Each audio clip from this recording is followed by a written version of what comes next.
In the flickering twilight of El-Faşir, a child clutches a soot-covered doll beside a pile of ashes where her home once stood. Mothers huddle in the corridors of the last functioning hospital, terrified that the next drone strike will claim the wounded they tend.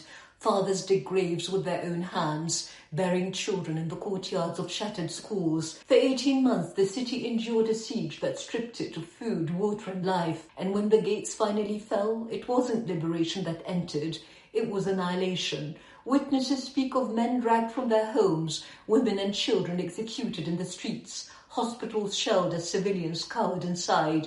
The UN calls it a campaign of extermination. Human Rights Watch calls it what it is, mass murder. And behind it all stands a patron whose fingerprints stain every front of Sudan's war, the United Arab Emirates. If the Rapid Support Forces, the RSF, are the visible executioners, Abu Dhabi is the invisible hand that guides them. It has poured cash, weapons and political cover into Hamiti's war machine, igniting a conflict that has torn Sudan apart. Arms continue to reach the RSF through the porous borders of Chad and Libya and by air flights through UAE bases in Somaliland. Fuel for a war that has displaced millions and hollowed out an entire nation.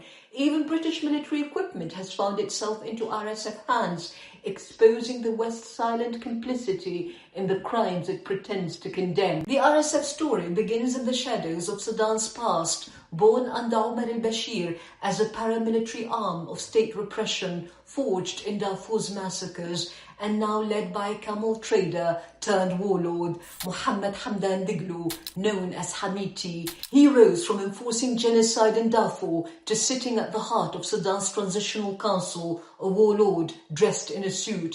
And when that fragile balance collapsed in April 2023, it wasn't just a political rift, it was Sudan devouring itself. But make no mistake, this isn't a civil war born of chaos, it's a war engineered from abroad. Since the 2021 uprising that toppled al-Bashir, the UAE has worked relentlessly to sabotage Sudan's revolution, arming Hamiti, financing his militias, and turning his Janjaweed killers into the spearhead of Abu Dhabi's regional ambitions.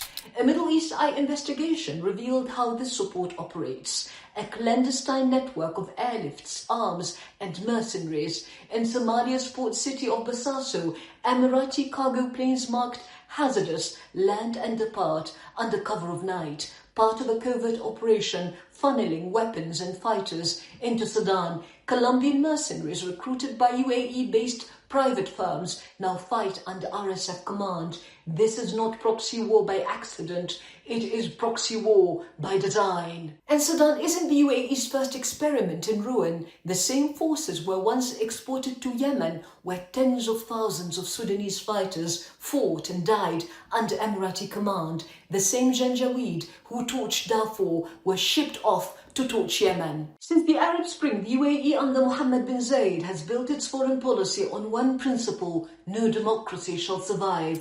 It has bankrolled coups, armed militias and fueled proxy wars to suffocate every Arab revolution before it breathes. It bankrolled Sisi's coup in Egypt. It sponsored Khalifa Haftar's assault on Tripoli, violating a UN arms embargo to flood Libya with drones and attack helicopters. It cheered Qais Said's power grab in Tunisia, snuffing out the Arab world's last fragile democracy. Everywhere the fingerprints are the same: bankroll autocrats, fracture nations, suffocate freedom. And while Sudan burned, another stage was being prepared in Gaza. Since April 2025, Israel has been razing eastern Rafah. Over 28,000 buildings destroyed, 90% of the city wiped from the map. The goal?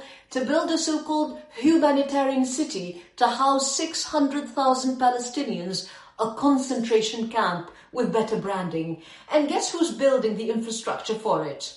The United Arab Emirates. Under an operation code named Gallant Night 3, the UAE has built 6 desalination plants in Egypt's El Arish, boasting a combined capacity to serve 600,000 people, the same number Israel plans to imprison in its new safe zone, humanitarian optics, ethnic cleansing reality. And as Israel bombed Gaza into dust, Abu Dhabi quietly kept the supply lines open. When the Houthis disrupted Red Sea routes, Israel began transporting goods from India via the UAE to bypass the siege.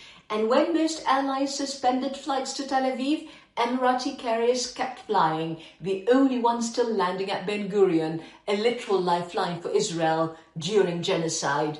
This partnership is not merely logistical, it's ideological. Emirati and Israeli networks work in tandem, even coordinating online propaganda to sanitize their wars in Sudan and Gaza. Meanwhile, Israeli defense firms like Kontrop set up shop in Abu Dhabi, cementing a two-way pipeline of money, surveillance tech, and repression. All the while, UAE sells itself as a shining example for the region, a modern state, a model for the Arabs to follow. But strip away the skyscrapers, the bling and the glitz and the PR campaigns, what remains is a machine, authoritarian, repressive, materialistic, and merciless. A mirage of prosperity built on ruin. The Emirates no longer acts alone. It has become Israel's most significant regional partner, an accomplice in a shared project of fragmentation. Together they invest in chaos, pit sect against sect, tribe against tribe, and turn nations into fiefdoms over which Israel reigns supreme. The spoils are obvious. Saddam's gold, Libya's oil, Yemen's ports, Gaza's land, all flowing through Emirati channels, all repackaged as investments. For Israel, the goal is domination through division. For the UAE, it's borrowed power, the illusion of empire through servitude to one.